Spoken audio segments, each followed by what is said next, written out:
Hello, আসসালামু আলাইকুম। Welcome to our page Aladdin and Genie. সবাই কেমন আছেন? আশা করছি ভালো আছেন। আমরাও ভালো আছি আলহামদুলিল্লাহ।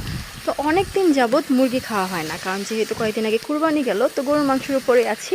আর লাস্ট কবে মুরগি খেয়েছি সেটা হচ্ছে কুরবানিদের 2-3 দিন পর, মেবি শ্বশুর বাড়িতে। তো আজকের রেসিপিতে ছিল হচ্ছে মুরগি বোনা। তো মুরগি বোনা করার জন্য প্রথমে মুরগির পিসগুলোকে হলুদ, লবণ, মরিচ দিয়ে আমি হালকা ভেজে নিয়েছি। তারপর সব ধরনের মশলা দিয়ে কষিয়ে নিয়ে মুরগিটা দিয়ে লাস্টের দিকে আমি আস্তে আস্তে কতগুলো পেঁয়াজ দিয়ে দিয়েছি আর একটা রসুনের কোয়া দিয়েছি, যেটা আমি খাবো কারণ আমার বড় এটা পছন্দ করে না। তো এখানে লাস্টে দিয়ে আমি জিরার গুঁড়ো দিয়ে নামিয়ে নিচ্ছি। এটা হচ্ছে টালা জিরার গুঁড়ো, এটা একটা ফ্লেভার দেয়, সুন্দর একটা ফ্লেভার দেয়। তো এই তো হয়ে গেল আমার আজকের রেসিপি মুরগি ভুনা। আর এটা মুরগি ভুনা কম মাখো মাখো ভুনা বলা যায়। এটা কিন্তু পরোটার সাথে খেতেও ভালো লাগবে, ভাতের সাথেও। যদি ভাতের সাথে খান অবশ্যই লেবু চিপড়ে নিতে ভুলবেন না, আর সাথে যদি কাঁচা পেঁয়াজ থাকে তাহলে তো কোনো কথাই নেই। তো আমি কিন্তু শেষের দিকে কাঁচামরিচ দিয়ে নিয়েছি আরও সুন্দর একটা ফ্লেভার আসার জন্য। আসসালামু আলাইকুম।